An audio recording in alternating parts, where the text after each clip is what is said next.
Welcome everyone to Stadium Journey Obstructed Views, the show where a couple of guys in a couple of countries have a couple of beers and discuss a stadium somewhere in the world and their experiences there. I'm Paul. And I'm Dave.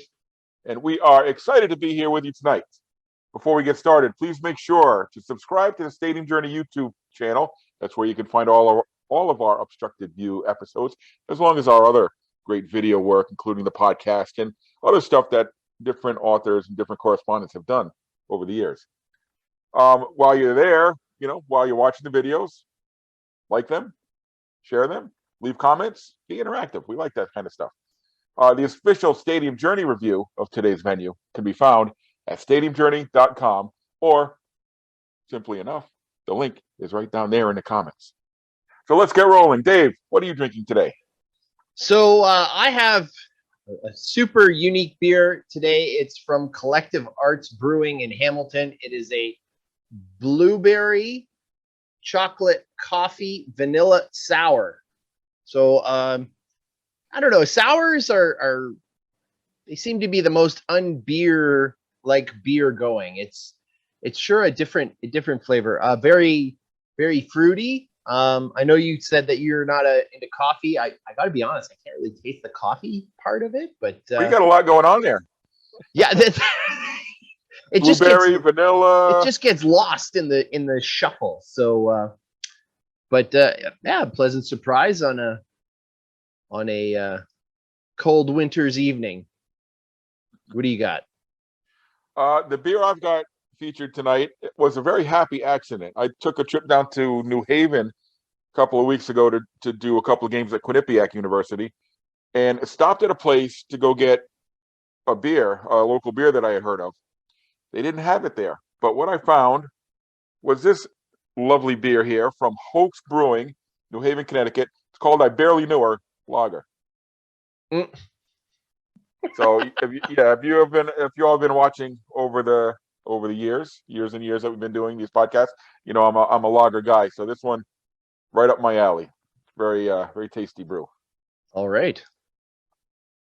If you were visiting today's destination, you might be drinking a 614 lager from Wolf Ridge Brewery, because today we are talking about Nationwide Arena, home of the Columbus Blue Jackets. So before we dive in, let's take a look at the stadium information, the stadium vitals.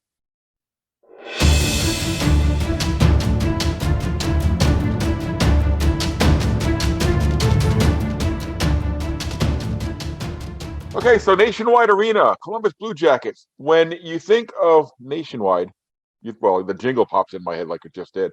But when you think of the arena, you think of the cannon, because I think that's what it's most well known for. Those of you who are not familiar with Nationwide Arena, they have kind of this, when you first come in, the arena, the lobby of the arena opens up into the rink. It's open on one end, and they have this giant Civil War looking cannon right there, which you can pose for pictures with and stuff, and that's cool. But after Columbus scores a goal, they fire this thing. That's what most people think of about Columbus. And it's bloody loud. Now, if I remember right, and correct me if I'm wrong, Dave, because my memory is a little fuzzy, it actually doesn't fire out of the cannon. It kind of just fires over the loudspeakers. Am I right? I think it fires like a blank, and it's just really loud. Because it's, I don't think, because I was talking with one of the guys who man it. I don't remember. Do they even have like Civil War costumes on or something?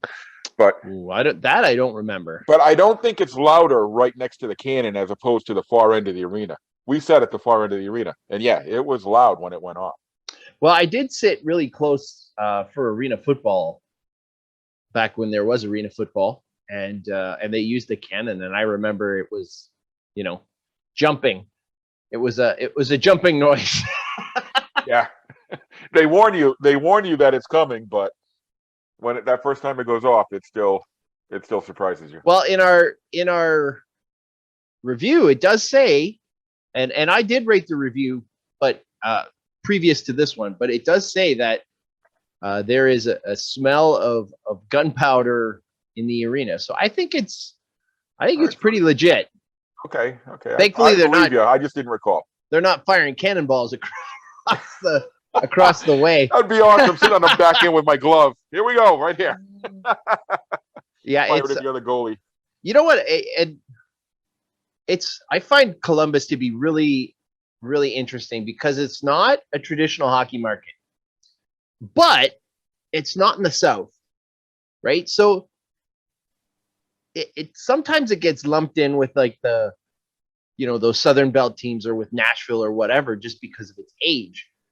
And I would say that like Ottawa does not get lumped in with Columbus just because it's in Canada and everybody views, Canada as the ultimate hockey market. But, attendance at Senators games versus Blue Jackets games might give you a different impression of that.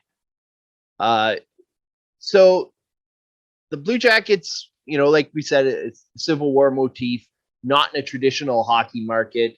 I guess the closest thing we had in the NHL were the Barons years, where they played a few years all in three of them. Cleveland, and it was just horrid. But that being said, the Blue Jackets, to me, as a business, have done really, really well, whereas the on ice product has not kept up. Right? The Blue Jackets. They have one playoff series win in their 20 some years of existence. Yeah. They first season 2000. And yeah, it's they haven't had a great ton of success. They're going to retire their first number in March of 2022, Rick Nash. But I mean, even Rick Nash follows that sort of pattern where, they build up somebody and then comes time for the big contract and away they go. Free agency, who Columbus is? Trade. Sorry? You know who Columbus is? They're the modern day Hartford Whalers. Could be. They're always rumored to be on the move. Except that as a market, I think Columbus is in far better shape than Hartford was. Hartford just too close, just sandwiched in there between Boston and between New York, and not really having a base of their own. Whereas, the choice of Columbus, which, I mean, we found out that Columbus is actually the largest city in Ohio, which surprised me, but, definitely draws from other major league cities, draws from Cincinnati in the South, draws from Cleveland in the North. And you got Pittsburgh only a couple of hours away to the. Yeah. And it's that city that seems to be on the rise. Absolutely. We'll talk about the city a little bit. What I wanted to ask you, Dave, do you think we just mentioned that team hasn't had a lot of success, and that may be translating into its finances or its crowd or its cachet. If they started, I'm thinking about Nashville. Nashville was kind of in the same boat until Nashville got good and had a couple of nice playoff runs. And then Nashville just took off into Smashville. Right. Do you think if Columbus could get that same kind of energy, do you think it would translate and things would pick up for them and we would not hear their name mentioned as possible relocated team? Well, I think, first off, I think those that are talking relocation for the Blue Jackets just want to hear themselves speak, because I don't think they're in a position to move anywhere. I think I can't see them leaving the NHL, leaving the whole state of Ohio empty. They have a great facility. Absolutely. And we'll get into that. But you're going to leave Ohio empty. I think probably the big difference between Columbus and, say, Nashville,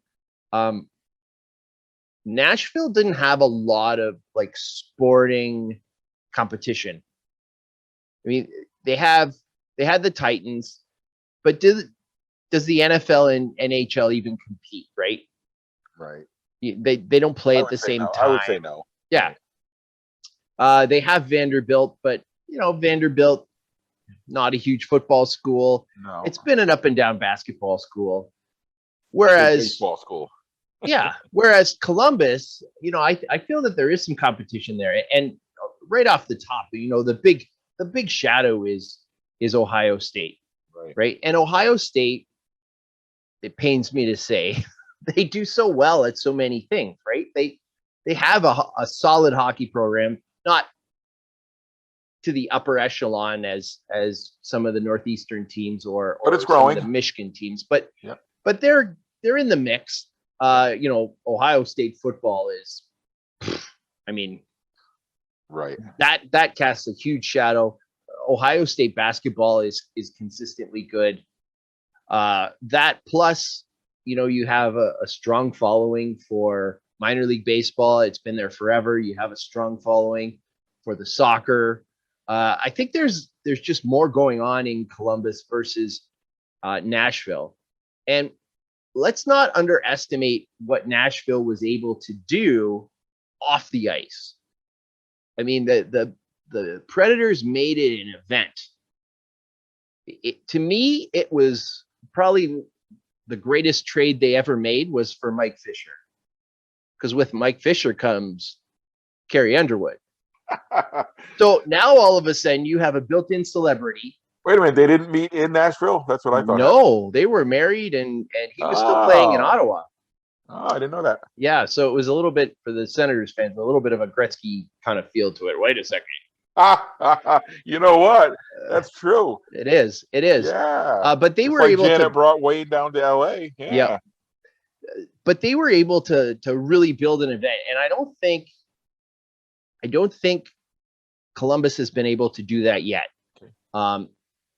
It has to come with some more success on the ice, even more so than just success, some consistency, right? So you don't have those guys that have played 3-4 years and then they're shipped off somewhere else, so that you can feel good about your team, about who you're putting on the ice, somebody who you grew up with, right? And how many times have we seen that in various locations, whether it was like Daniel Alfredson in Ottawa, or Le Cavalier in Tampa, or you know, Paul Correa in Anaheim, or guys like that. He did have that with Rick Nash, but then Rick Nash, you know, he was off to the Rangers at, you know, in one of those kind of contract year deals. All right, so let's talk about the arena itself. I know if Pam was here, she would be really excited. We're talking about Nationwide Arena. That's probably her favorite of the NHL arenas we've been to, and it does have some nice things going for it. Besides just the cannon. Yeah, I think when you look into it, there's a lot of like really neat little things that are going on.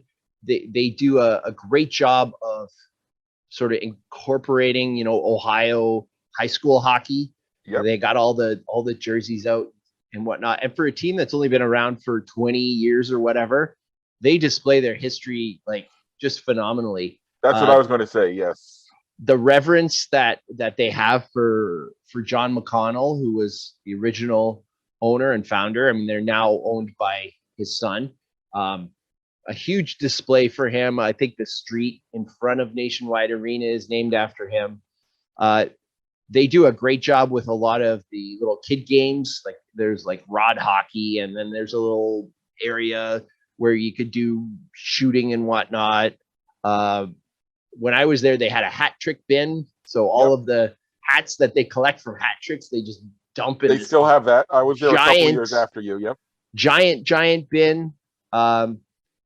And they've tried, I feel like they've tried to treat themselves like a hockey market. They do use the organ, which is not necessarily an expansion kind of feature. It's more of a traditional hockey market kind of feature. Now, you know, some like Tampa makes great use of the organ, but you know, when you think of the organ, you think of like Buffalo, and you think of Detroit, and you think of, you know, those old school hockey markets. But it's not even like, I don't know, Toronto doesn't really use the organ that much. I don't know, does Boston use the organ that much anymore? Nope, not a whole lot. So I think they're doing a lot right. And that's not even, I mean, we haven't even talked about what's outside the arena, like the location. Well, that's where I was going to segue, right? The location is fantastic. Absolutely. If you haven't been to Nationwide Arena, they've got a whole district now that used to be, was it an old state penitentiary? I think is what I was told. Yep. Yeah. And they The raised it all, location was an and old prison. Yep. yep, and now it's the entertainment district. Hmm. And in addition to Nationwide Arena, you've got Huntington Park where the Columbus Clippers play, which is a beautiful ballpark as well. Yep. And then surrounding, you've got plenty of places to park. I mean, even for a downtown arena, there is plenty of places to park right around the arena. So it's kind of easy to in and out because there's also two highways right nearby. They put it in a good spot. There's a ton of bars, restaurants, pubs. I think there's like Columbus's playhouses down there too. So it's a whole district. Well, and then if you keep going west, so you go west from the arena, you're going to get to Huntington Park. If you go further west now, you're going to get to Lower.com Field, which is the new home of the Columbus Crew. So that's brand new. But yeah, just tons of bars and restaurants. I don't think you could possibly walk that district and go, I have no idea what to eat. Like it just seems to be all there, whether you want like a bar. They used to have I don't know if they still do. There was a piano bar right across from the arena. You know, there was like the Mongolian grill. You got your chain kind of fast foody stuff. Like there's stuff everywhere down there. And I'm going to tell you though, Dave, the times I've been to Columbus a few times, and I don't think I've ever eaten in that area because Columbus, you were talking about the city, and with Ohio State University being there and the capital of the state, there are tons of things to do. I mean, some of the best places I've been are in Columbus. You know, we've talked about Man versus Food quite a bit. Columbus was the first city I think I completed the Man versus Food show. So you've got like Schmidt's Sausage House. Yeah. And I think Columbus has its own like German district where That's there's a in lot the of restaurants like that. Schmitz is in the German Village, which is a Schmidt, whole different area. It's a really cute kind of spot. yeah, you can walk that neighborhood and it's got it looks like being in Germany a little bit. But yeah, they got Autobahn there where it's all you can eat sausage bar. They have 5 or 6 different flavors of sausages. You can go crazy there. Thurman Cafe that has these giant hamburgers where guys like Arnold Schwarzenegger and the bodybuilders hang out because they can, pound on the calories before their competitions. Because Columbus was back in the day. I don't know if it still is. It was like a bodybuilding competition central. It's well, there is a statue of Arnold somewhere because that's where he won the Mr. Olympia or whatever, and it's still a huge hotbed for. I guess they call it the Arnold Classic now. Right. So yeah, that bodybuilding motif is still felt through the district there. Yeah, so there's places like that. And the other Man versus Food place I ate at was the Ohio Deli, which unfortunately burned down, but you could get these enormous deli sandwiches. They were called the Dagwood sandwiches because they were named after Dagwood and Blondie. You know how you used to eat a sandwich that was like yay big? Right. So, yeah, those are just 3 places in a city of 1 million people or something. Yeah, you can go any direction in Ohio. In Columbus, you can find stuff. And never mind going around the campus and seeing all the sites there are there. Yeah, absolutely. And kind of coming back to the arena district, the first time that we went to Columbus was in 2001. So, the Blue Jackets were in their infancy, still ridiculously popular, like a really tough ticket to get. And inexpensive. Yep, not bad. Yeah. But it was probably one of my first kind of big road trips. And after having some experience going to see the Leafs in Toronto or the Blue Jays in Toronto, we got there and I was expecting the worst. I was expecting, this is downtown, parking garages. It's going to take me forever to get back to the hotel. I think it took us 10 minutes more to get to the hotel than it did to get from the hotel to the arena. It was like clockwork.